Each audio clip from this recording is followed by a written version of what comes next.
Hey everybody, what's going on? Listen, I'm glad I got you here. I've been meaning to talk to you about something for a little while. I know it's been a little while, but I've been meaning to talk to you about the Moka pot. So, come on over to the counter.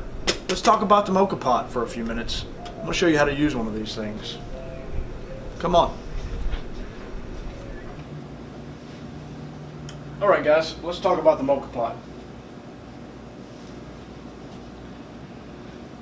So, first off, to tell the story of the Moka pot, I gotta tell you where I learned how to use a Moka pot. So this Moka pot is pretty special to me because this was a rescue. So I rescued this Moka pot from a platoon of Navy SEALs because one of my good friends, we'll just call him KC. KC left this Moka pot for a group of SEALs, a platoon of SEALs to use. They didn't. They pushed it off to the side, pushed it off to the corner. Nobody knew how to use it. They had kind of let it go. So I cleaned it up. I asked them if anybody was going to use it. They said no. And so I took this Moka pot in and I saved it, brought it back to the States, and it has served me well since then, and that was about 3 years ago. So this Moka pot is kind of special to me because my friend Casey, he's left it. I actually offered to give it back to him when I saw him back in the States. He told me to keep it, and I'm glad he did because I love this thing. It makes an amazing cup of coffee. Something so different, so amazing, and I don't use it all the time because it does take quite a bit, but when I do make a cup of coffee, and it is something to savor and to enjoy, especially if you have friends over and you want them to try something new and you kind of show off. All right, so first thing I'm going to do, I'm going to show you the pieces to this thing, and then I'm going to show you how to break it down,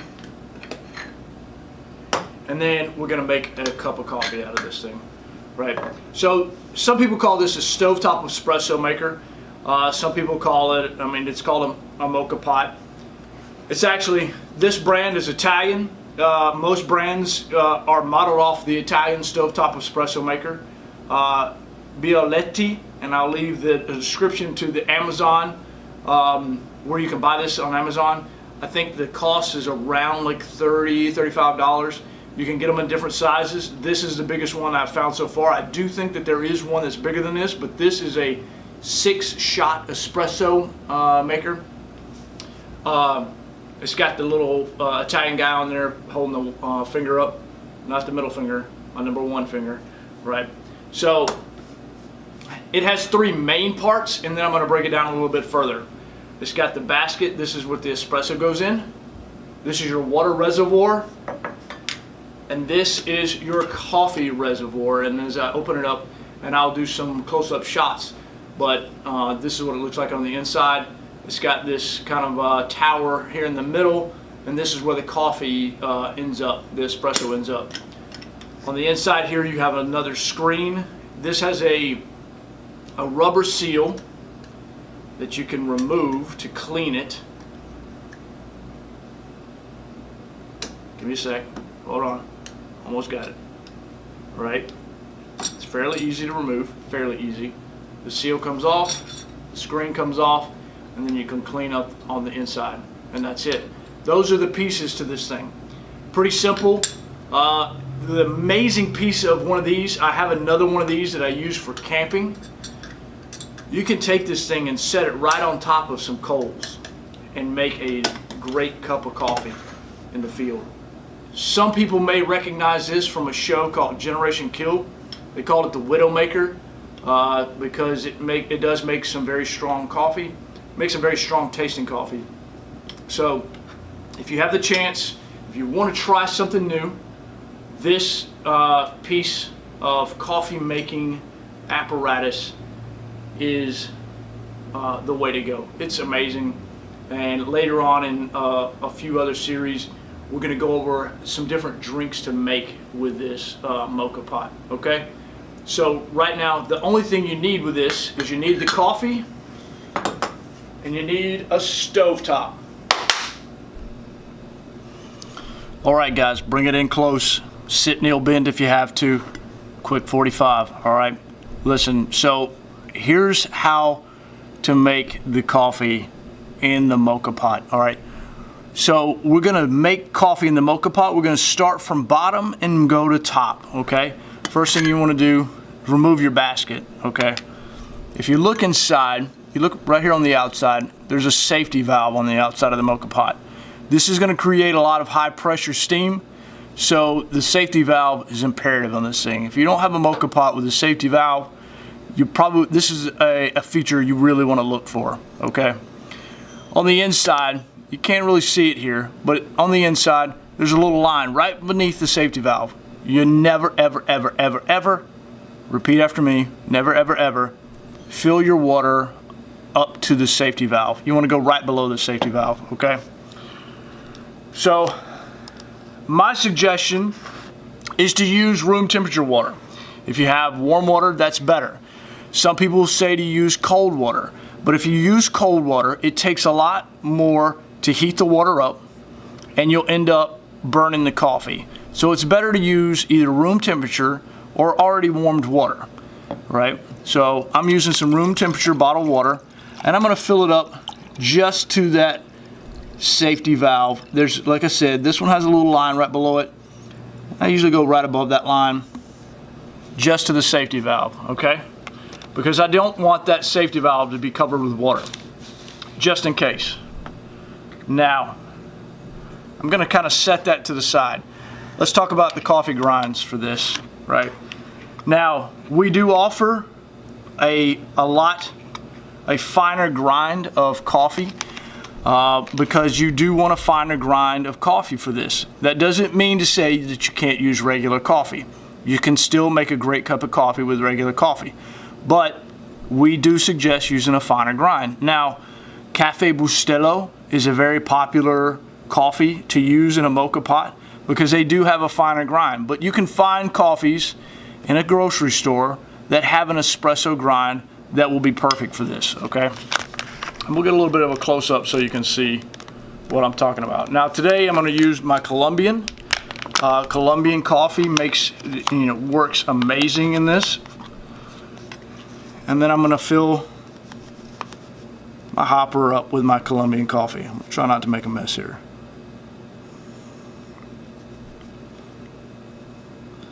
As I fill, I kind of want to shake it and just kind of level everything out. Now, with a lot of espresso makers, they use a tamper to flatten it down. With a Moka pot, you're not going to do that. You're just going to let it sit there. You're going to let the fine grinds just sit on top, but you do want to level it out. Now you want to set that in to the top. Now you can see I kind of left about a 1/4 to a 1/2 inch above the top of my hopper, and that's as much as you want to fill it up. Now I would suggest, depending on the Moka pot that you get, kind of figuring out how many spoons it takes to get that perfect taste of coffee. I'm not going to give you an exact measurement because everybody's tastes are different. And so my suggestion to you is just to play around with it until you get that perfect flavor that you're looking for. And then you want to screw the top on.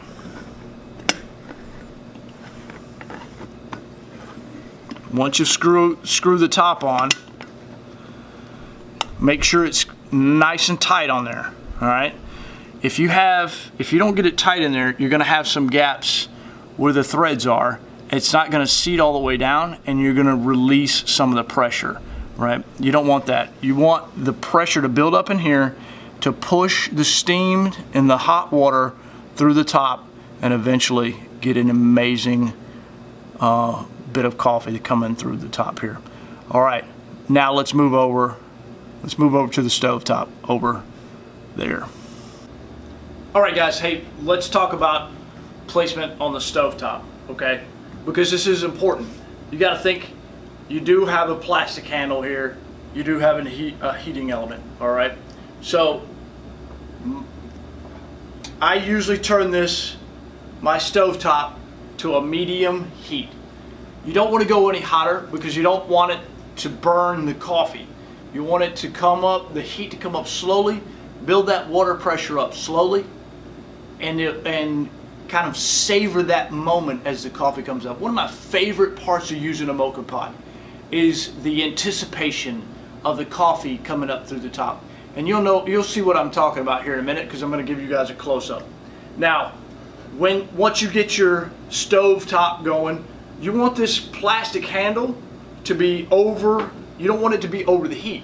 So move this to the edge of your heating element, whether it's gas, whether it's electric, whether it's over an open fire. You just don't want this over the heat source, all right? Like I said, I do use this when I go camping. What I usually do is take some type of camping stove, something I can make a fire in, and then use this to kind of be off of the fire, or I will set this onto the coals. You do want to be careful. If you set this on coals, you want it to be level, and you don't want that water to come up over that safety valve. Be very cognizant of this safety valve, because as my fellow Marine Rudy Reyes can attest to, according to the movie series on HBO, Generation Kill, if the water goes over the safety valve, this thing can be dangerous, okay? So now I'm gonna bring you guys in close. Come on in close. We're gonna wait for the coffee to come up through this thing, and I'm telling you, it's a beautiful sight when it starts to bubble up through the Moka pot. I love it. That's my favorite part of using this piece of equipment. All right, so bring it in. Sit in the bin, guys. All right, now that we're waiting, let's recap a few things as we wait and we anticipate the beautiful coffee as it starts to bubble up through this thing. I'm telling you, it's one of my favorite parts of this whole thing. So there's three main parts, four if you talk about the screen that's on the inside that you can take apart when cleaning. You've got the water reservoir, you've got the basket for the coffee, and then you've got your coffee reservoir at the top once the coffee bubbles up, right? I always do this with the lid open, and then as it starts to bubble up, I'll close the lid and we'll go over that as it actually happens, okay? Now, I do have my Axe flag mug here on standby as I'm getting ready. When you put the coffee, you want your coffee to be a little bit of a finer grind, all right? That's not to say you can't use a regular ground coffee in here, but to get the most flavor out of it, you want a finer grind. Axhead coffee, we do offer it. If you're at the grocery store, you're looking for something, Cafe Bustelo is it's in a yellow can. They do have an espresso ground coffee. Their coffee is espresso ground, so it works perfectly for one of these. So if you don't have your hands on some Axhead, that is a good substitute. And there are other coffees out there also that have a finer grind. And if you're at a local coffee shop, a local roastery, and they do offer coffee by the pound, ground to order, as we do at Axhead, tell them you want a little bit of a finer grind for a Moka pot, all right? And it works perfectly. Also, as the coffee starts to bubble up, you know, enjoy the anticipation of the coffee as it comes to the surface.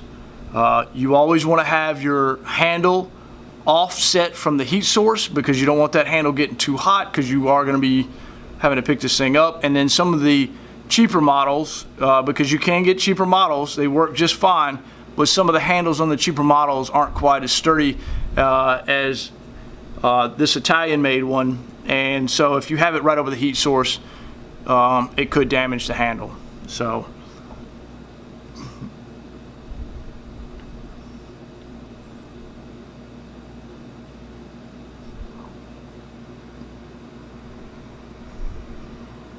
usually this takes a few minutes. Now this is one of the ones that I would not suggest putting on the stove and then walking away from.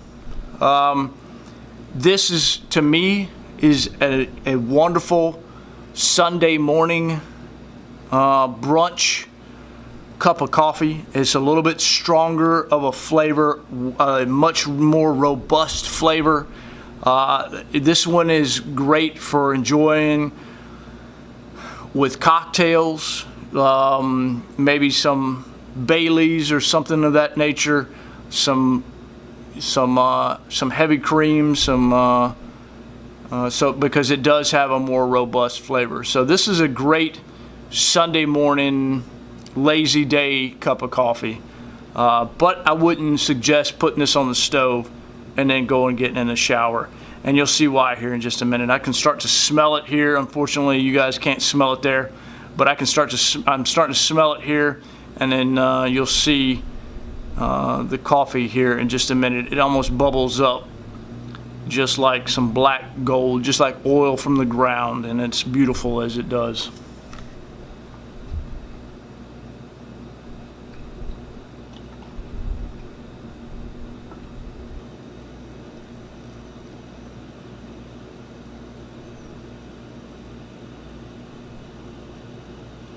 Oh yeah, there it goes, coming out of the top like some black gold, like we just struck oil. Smells amazing.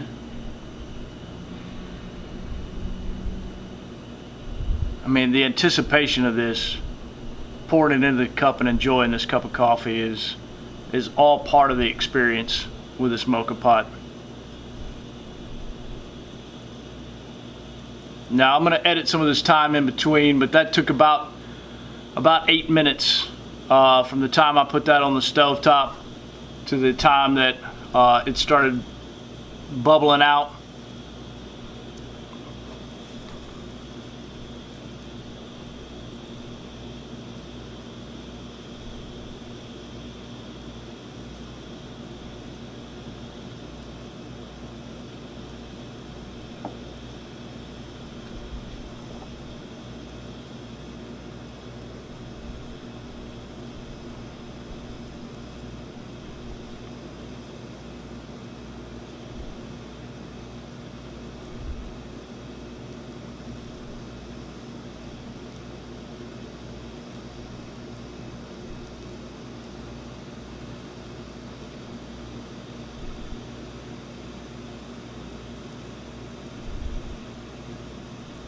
Now this is starting to come to the top. Now as it does, you'll start to see it to kind of spurt and spit, and at that point, close the lid, move it off of your heat source.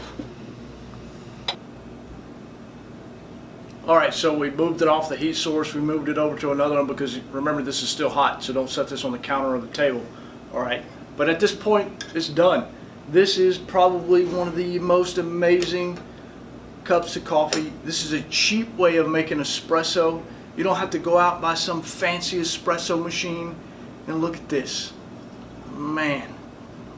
Now, mind you, this makes 6 shots of espresso, and I'm not gonna lie, there's been plenty of times where I've drank this whole thing by myself, right? This thing makes a wonderful Sunday morning coffee experience. This makes an amazing camping cup of coffee experience. So it's very versatile, it's cheap, it makes a very robust, very strong cup of coffee. You can use regular coffee in it. I would suggest using an espresso grind coffee. That makes the best flavor out of this apparatus. And you can pretty much take it anywhere. Like I said, this is it. This is all you need. You need this, you need a heat source, and you need something to put it in when you get done. So that wraps up the Moka pot. So at this moment, I'm going to let this thing cool down. I just twist this off, pour what little bit of water's left in the bottom there. I take my coffee hopper out of there. I smack that on the edge of the garbage can. It comes right out. Rinse the whole thing out. You don't really want to use a lot of soap in this thing to clean it. You can take a sponge to the inside and clean the inside of it out. You pull that seal off that I showed you earlier and that screen. You can rinse that inside out.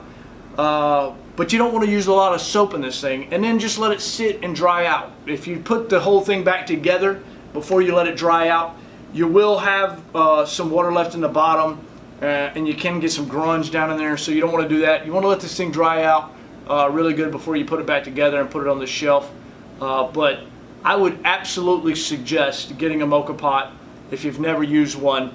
They do look very intimidating. People think it is a science experiment, but I love this thing. Like I said, especially this one. This one's got a very cool story behind it. Luckily, I was able to save it from those damn Navy SEALs and bring it back home. But I would definitely suggest getting one of these. If you have any questions, feel free to hit me up. Leave any comments or questions below. Please make sure you subscribe to the channel if you want to keep seeing videos about how to make coffee. Like I said, we are going to start stepping into some coffee drinks and some very cool stuff to make with a Moka pot. So absolutely subscribe to the channel. Make sure you hit the little bell at the bottom to make sure you see when these videos are uploaded, because we're not doing them all the time. We're doing them as we can. So hit that little bell, that notification bell at the bottom, to get notifications when we do upload these videos. If you have any questions or any suggestions of any videos that you'd like to see, please leave them in the comments below. Hit me up on Facebook, hit me up on Instagram, hit me up on Twitter, whatever social media platform that you decide that you want to use. Hit me up there. Tell me what you want to see, and then we'll try to accommodate and make whatever videos we can. All right. Listen, Axhead fans, I appreciate you guys following along in these last few videos. If you haven't checked out the earlier videos on how to use a French press, how to use a pour over, check them out. They're all on the channel. We don't have a whole lot just yet, so they shouldn't be hard to find. And let me know what you think, all right? If you've tried Axhead coffee, let me know what you think. If you don't like it, let me know. We love to hear feedback. So, and I would love to suggest something else if you don't like the kind that you tried. Okay? So, appreciate you guys hanging out with me tonight. Appreciate you guys helping me decorate the Christmas tree. And I'm going to enjoy this. I'm going to clean this up. And have a good night, guys. And Merry Christmas. Happy New Year. Or Hanukkah. Kwanzaa. I don't know. Whatever. Have a happy one.